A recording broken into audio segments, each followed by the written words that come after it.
A federal judge in New York is not buying anything that the Department of Justice is selling as it relates to their attempt to do another unholy deal with the Bukele dictatorship in El Salvador.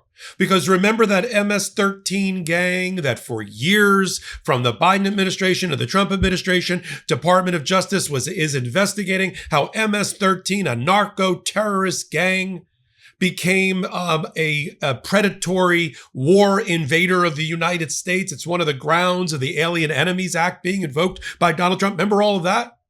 Well, quietly, behind closed doors, the Department of Justice is trying to dismiss all the charges against the top leadership of MS-13, including ones who have testified under oath that the Bukele government in El Salvador, Donald Trump's best friend, is in bed with MS-13, that the Bukele dictatorship is corrupted by MS-13 the way that the Trump administration says the Maduro regime in Venezuela is corrupted by Tren de Aragua.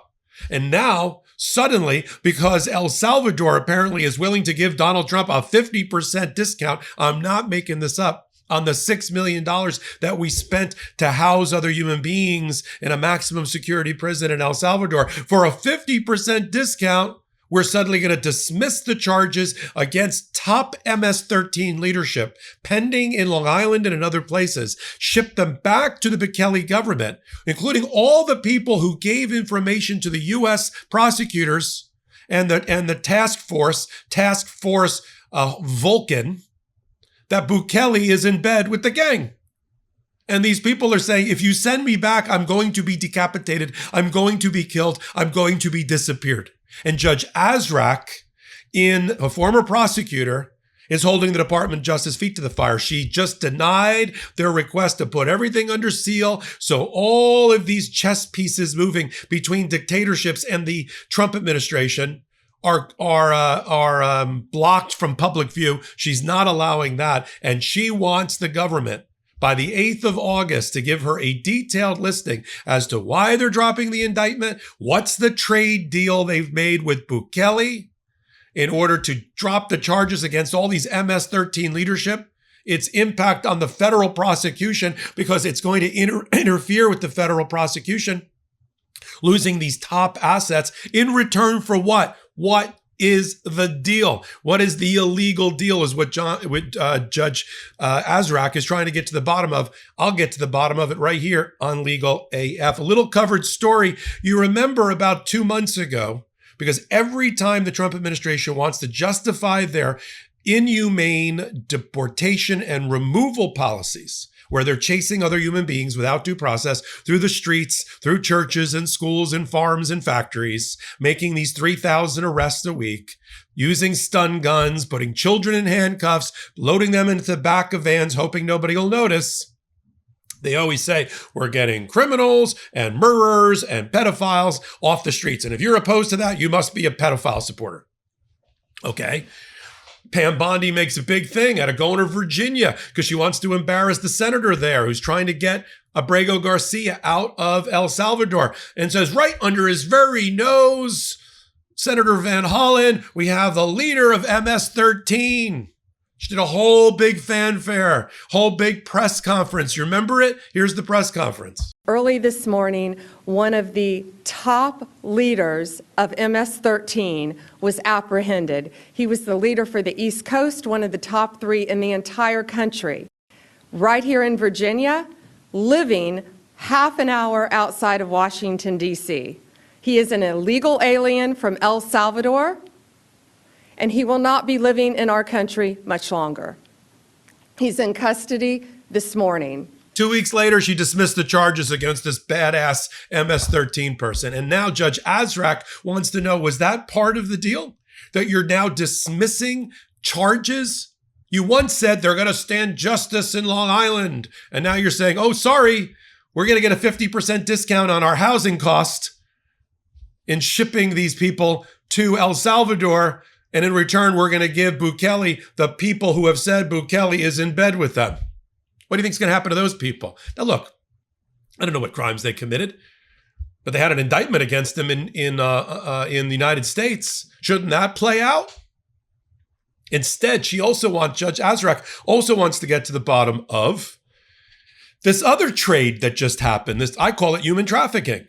200 prisoners that were taken along with Abrego Garcia and dumped into CICOT, the Supermax deadly prison, torture prison in El Salvador, were recently in the last week horse traded without touching ground in the United States, even though they're under the jurisdiction of Chief Judge Boasberg in D.C., and they were sent to Venezuela as part of a deal brokered by the United States between two killer dictatorships, Maduro in Venezuela and Bukele in El Salvador. And they were under the jurisdiction of the United States, including habeas corpus rights and due process rights. Now that's for Judge Boasberg to handle. And he's considering, and I'll do a separate hot take on this, he's considering off his own hearing on Thursday to start making referrals to the Bar Association of the Department of Justice lawyers in front of him because he's been lied to have their bar licenses pulled. That's how he's handling it right now. Judge Azraq is trying to get to the bottom of what just happened here. So here's her order. She said, by August 8th, 2025, the government shall file its submission addressing the court's concerns about deciding the motion to dismiss the indictment against this Vladimir Chavez before it is known whether defendant can be removed to El Salvador, and the court's questions about the government initiating immigration proceedings while he's still in criminal custody. And she doesn't trust them. While they're answering these questions, she's also ordered that the U.S. Marshal Service and the Bureau of Prisons shall not move defendant Arvelo Chavez from the Metropolitan Detention Center until this court directs otherwise. Don't deport him and remove him in the middle of the night, in other words. She also she has questions about another criminal defendant, and she wants all of this answered by the 8th, ultimately by the 8th. Now, just 2 days earlier, she denied in a long opinion, I have a copy here, I'll put it up on Legal AF Substack. She denied a request by the government to do all this under cover of darkness and to seal all the files so people don't know what's happening. She said, no, this is a public docket. You're going to know what's happening. And I want to know what's happening. You said MS-13 was a danger to America. It was a predatory invasion. It is used as part of the Alien Enemies Act being invoked by Donald Trump as a war power. And now you're saying it's okay to send the top leaders back to El Salvador who have already testified in the federal investigation against the El Salvadorian dictator? No. No, you may want to do that, but you're going to do that on the public docket for everyone to see. And she wants to now know why all of a sudden all of these motions to dismiss indictments are being made in order for human beings to be trafficked in return for what? Now, you know what the Trump administration is going to say. I'm going to manage expectations here. They're going to say, oh, supremacy clause. Oh, he's the president. He's got diplomatic powers. It's part of his core constitutional Article 2 function. Don't worry. I've seen this submission before. I'm not giving them any new ideas. And there's going to be a fight about the powers to conduct legitimate diplomacy under the Alien Enemies Act or otherwise. And a court's ability to supervise under her very nose what appears to be a illegal trade brokered by the United States. And if they're going to destroy an entire investigation, Joint Task Force Vulcan, and this is why she made the order. She had the Joint Task Force Vulcan, that's the code name, prosecutor in front of her, John Durham. He couldn't answer any of her questions because he was gagged by the Trump administration. I need to get back to the Trump administration. I can't answer that question, Your Honor. Yeah. All the federal judges know. They all read the New York Times article. They know about Erez Ruvini, the whistleblower who worked in the Department of Justice, who said the Department of Justice lawyers were ordered to lie to federal judges about what's happening with the Tren de Aragua, the MS-13, the El Salvadoran midnight kidnapping. They're all supposed to lie about it. Go tell federal judges, according to Emil Bovee, number 3 in the Department of Justice, who's trying to get an appeals position, go tell federal judges to go F off. Judge Azraq knows that. She reads the paper. So you think she trusts, this is back to my theme. Federal judges, unless they're MAGA, do not trust anything that comes out of the mouth of this Department of Justice. They've lost all credibility, which is all you have. I've been a lawyer for 35 years. I've been an officer of the court for 35 years. All I have is my credibility with a jury, with court clerks, courtroom personnel, and judges, and my opponents. It's all I've got to trade on. Somebody asked me yesterday, do you think artificial intelligence is going to replace being a lawyer? Because my daughter's thinking about going to law school. I said, no, not in the real world. Artificial intelligence should be a tool. You know, people might think, well, I could draft my own contract with artificial intelligence, but you need a human being to interact with another human being. Unless robots are on either side of the equation, you're going to need to be in a room with somebody. You're going to need to interview people. You're going to need to use your credibility and use the most powerful computer in the world that even artificial intelligence can't beat, the human mind. That's all you've got. So we're going to follow Judge Boasberg trying to get people disbarred from the Department of Justice, and judges like Judge Azraq, who want knowledge and information in order to do her job of administering justice in a public court of law. And we're here together on Legal AF. Take a minute, hit the free subscribe button. Until my next report, I'm Michael Popak. I'm Michael Popak, and I got some big news for our audience.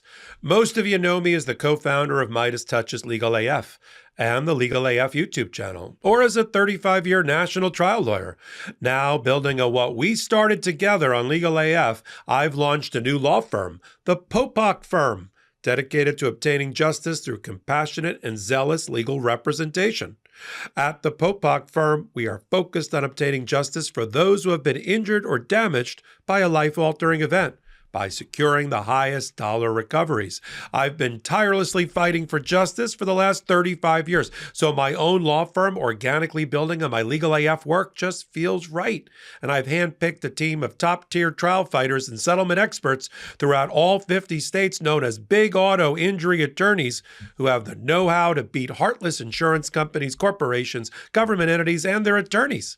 Big Auto's attorneys working with my firm are rock stars in their respective states and collectively responsible for billions of dollars in recoveries. So if you or a loved one have been on the wrong side of a catastrophic auto, motor vehicle, rideshare, or truck accident, suffered a personal injury, or been the victim of medical malpractice, employment harassment or discrimination, or suffered a violation of your civil and constitutional rights, then contact the Popak Firm today at 1-877-POPAK-AF or by visiting my website at www.thepopakfirm.com and fill out a free case evaluation form. And if we determine that you have a case and you sign with us, we don't get paid unless you do. The Popak Firm, fighting for your justice every step of the way.